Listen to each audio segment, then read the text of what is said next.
Okay, let me just... why am I outside? Morning. Ah, Jesus, Jake. Rough night? I guess. For the record, I was indoors when I fell asleep. Sure. I'm sorry, I didn't Guess I figured out how to unlock Rose's phone at some point. Is that what that is?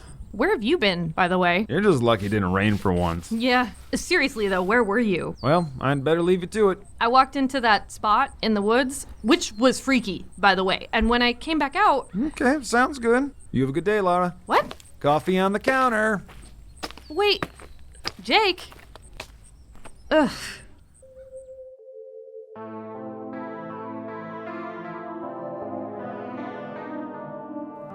Believer, Episode 3, The Night the Sky Fell.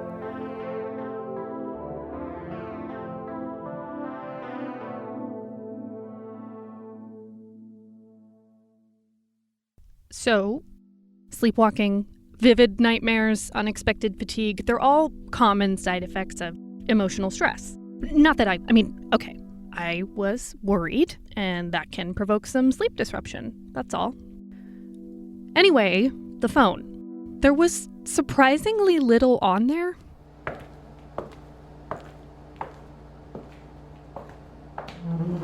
Let's see what's on this thing. A couple of selfies, some random pictures of trees. I guess she was going for a lot of walks in the forest. But there were these videos. All right, guys, so we are on our way to go see the meteor shower right now. We're just walking down this trail to find it. You guys excited? Woo woo! Who's excited? Yeah, it was strange seeing her like that again.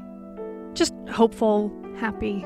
She had me blocked on social media. I blocked her also, but you know how something can feel familiar and kind of far away at the same time?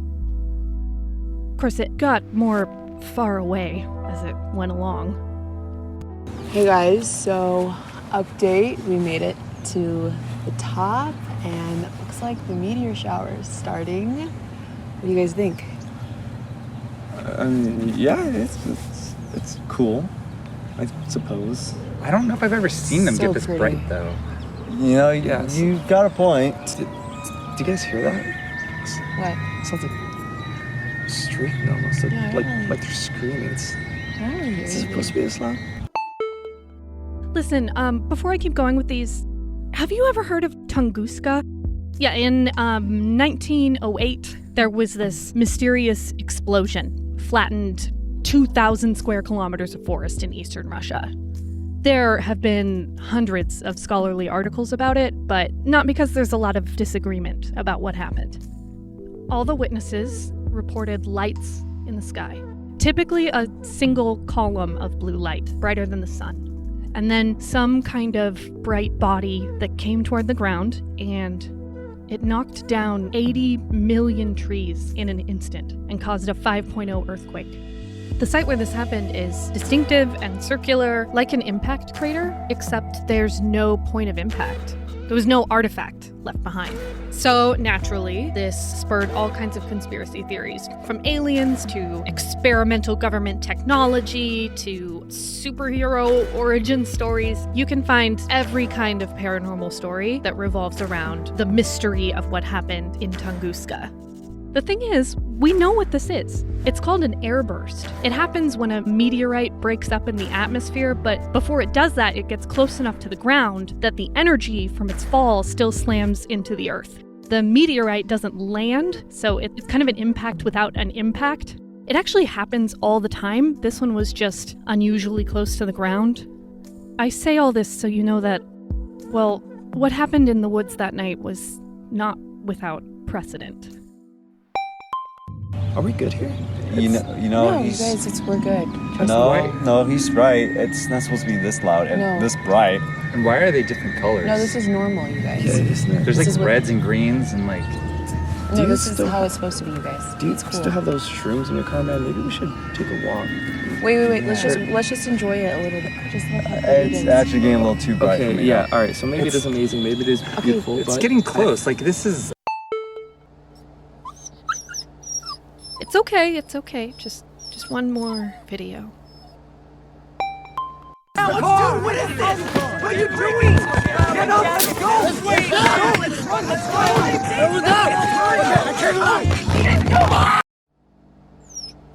What?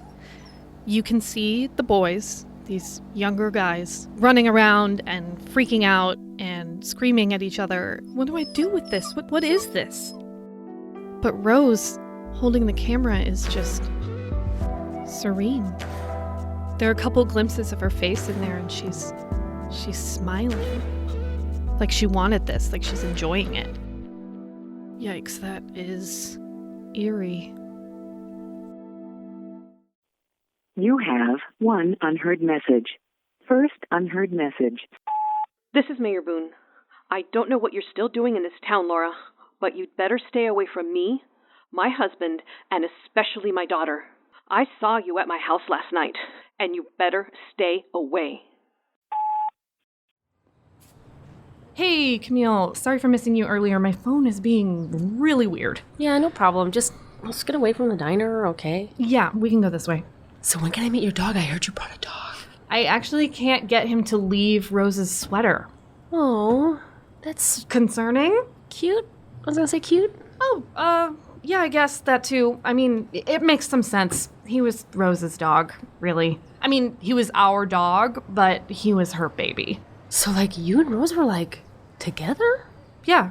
Sorry, I thought you knew. I figured Mayor Boone would have warned everyone about the woman who stole her daughter and sent her back crazy. No, she didn't say. Oh, well, that's something then. So are you like What? nothing?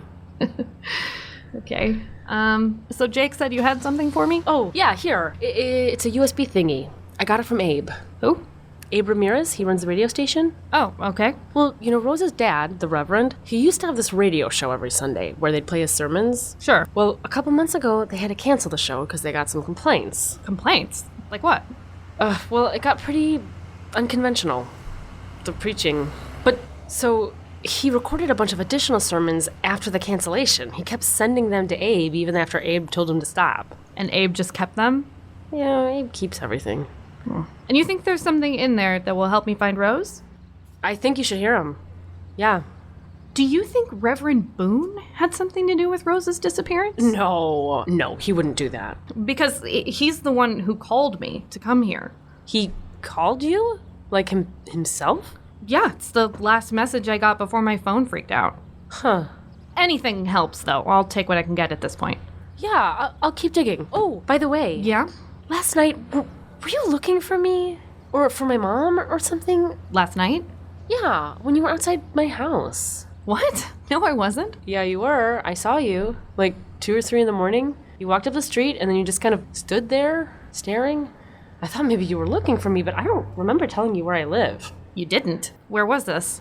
I live above my mom's medical practice, Dr. Penelope Simmons. That's my mom. She said she called you, but like, the office isn't open at night. Camille, I didn't go anywhere last night. No, it was definitely you. You walked up the street, you stared at the building for a while, then you just like walked off. That doesn't make any sense. I don't know. Maybe you were astral projecting or something. Is that a thing you do? I don't think so. Maybe it was a trance. Did you have a vision? Do you remember what you dreamed last night? No, I haven't had any messages from the spirits. Look, I need to go. Is this all you had for me? Yeah, sorry. I'll see if I can find more. No, this is great. Thank you. Really, I have a lot to think about. Sure. Thanks. At the end of your message, press 1. Hello? Ms. Campbell, this is another message from Dr. Penelope Simmons, general practitioner in the town of Charity, Oregon. I'm home, Mom. Camille, did you see her? Yeah? And what did she say? She doesn't remember it. I don't think she was trying to see you. Well, she needs to see me, Camille. She needs to be examined. Well, I know, Mom. She could be the key to this whole thing, Camille, if we understand why she hasn't been infected. I know, God. So why haven't you done what I asked? I just think... Wait, are you on the phone? Oh, damn. Call me back, Ms. Campbell, please. Jesus, this door is becoming a problem. Sodapop? Did someone come in here when I was gone, or did you decide to pull a bunch of stuff out of my bag for some reason?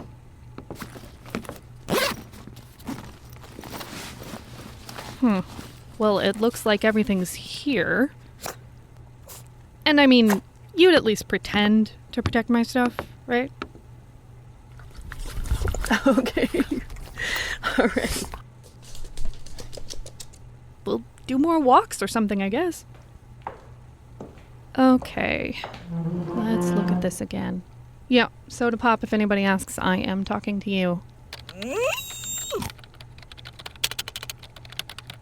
Okay, so she goes to the woods, and there's an airburst from meteorites that are too close to the ground.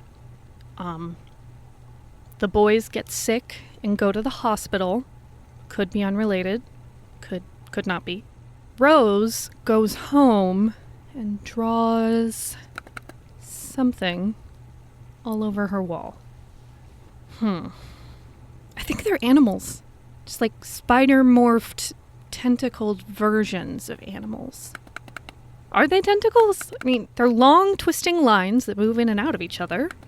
Connecting the animals, kind of. Almost.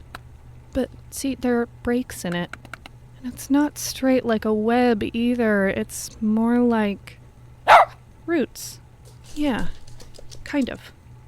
Except they're not going into the ground. They come from everywhere. God, it's hard to tell what's a leg or an antler and what's a whatever these are.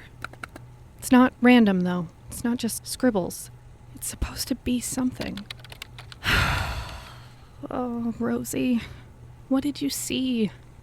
Maybe it's an after image? You know when lightning strikes and just after it's gone, it's like you can still see something in the sky? Do dogs even get that? Anyway, maybe it's in the video. Look, I'm not one of those condescending people who thinks that all belief in the supernatural is mental illness or stupidity or something. I used to believe in it too, but Rose? It was different for Rose. For Rose, it was real, you know? Even after... Actually, you know what? You want to know what it was? When I was growing up, I was really close to my brother Eric. He was just a couple years older than me, and we were like...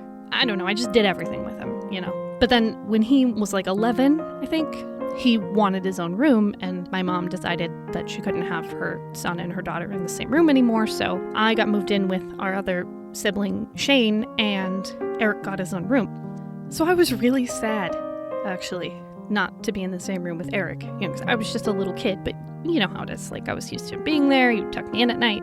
And, well, we found out that our rooms actually shared a wall, like right where our beds were. So what we started doing was we would knock on the wall at night, like usually right before bed when I was falling asleep. I would knock twice, and he would knock 3 times back, usually. But we had whole knocking conversations, and it was just kind of like, it was like our thing. We kept doing it for years afterward, all the way up into our teen years, right? I would knock, and then he would knock back. Well, when Eric was about 16, he was out with some friends, and there was an accident. Anyway, Eric died, which was obviously hard for me. It's fine, it was a long time ago. But, the thing was, after his funeral, I went home, right, and I was laying in bed, and I couldn't sleep, and then I heard this knocking on the wall. It was the goodnight knock. And I just knew it was Eric, that somehow Eric was still in the house and he was still looking out for me. And I think I kind of based my whole life around that after that, right? Like, I became a person who talked to dead people. Anyway, so a couple years ago, when we moved Mom out of the house, I went through the old house with the inspector and... Do you know what a water hammer is? See, when you turn the water off, any water that was still in the pipe goes crashing back down. against the valve below it. In most houses, there's a mechanism that absorbs the shock, but in old houses, sometimes that wears out and you get this crashing in the pipes. And if you combine that with some sediment buildup in the water heater, you get a knocking sound coming from your walls. When the Fox sisters held seances, people thought they saw things and heard things, they felt things that weren't there. The foxes just made a knocking sound, and the people filled in the rest. Because you can believe anything if you need it to be true. Rose insisted that it was still Eric.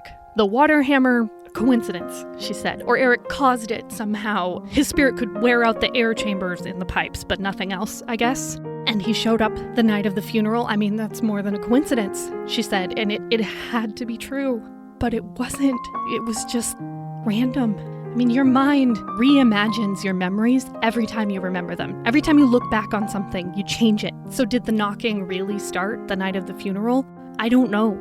Probably not. I don't know if you know what it's like to have something like that and then just, I mean, it wasn't real. It was just me. It was just a grieving child telling herself what she needed to hear. But Rose, I guess you could say, in fairness, I was not the same after that. So we were not the same. I guess we just never really recovered. You know, I'm okay. I'm okay now. It was what I needed at the time, and now I'm doing something else. But for Rose, I don't know. Something happened to Rose. Something has to have happened, and I guess I just need to know if it can happen to me too.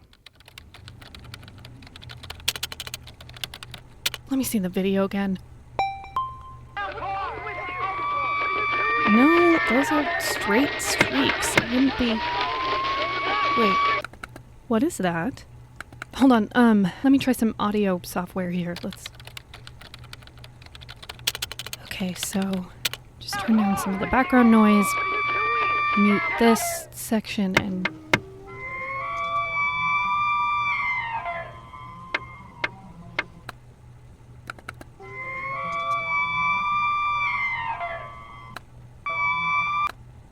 Sodapop? Tell me that's not Sasquatch.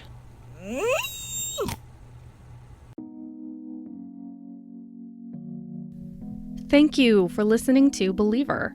It's been a tough couple of weeks, and the only reason this episode made it out today is because of the encouragement I got from some very kind people, including strangers. So today, I want you to please just think of a show, not this one, but a show or a song or a work of art that means a lot to you, and reach out to the people behind it to tell them how much you love it. That kind of thing really means a lot. If you ever do want to get in touch with our show, you can find Believer on Twitter, Facebook, or Instagram at BelieverPod. You can also find cast and crew bios, transcripts, and more information at believerpodcast.com. Stay tuned for more announcements over the next month or so. We've got some exciting things planned, I think. The next full episode of Believer comes out in 2 weeks. Until then, if your dog or cat is suddenly fixated on one particular corner of the room, maybe it's a spot where things feel oddly cold or something just never seems quite right, the angles just don't meet the way they're supposed to, add some more playtime to their schedule. Animals can develop fixations if they're understimulated. See you soon. Bye now.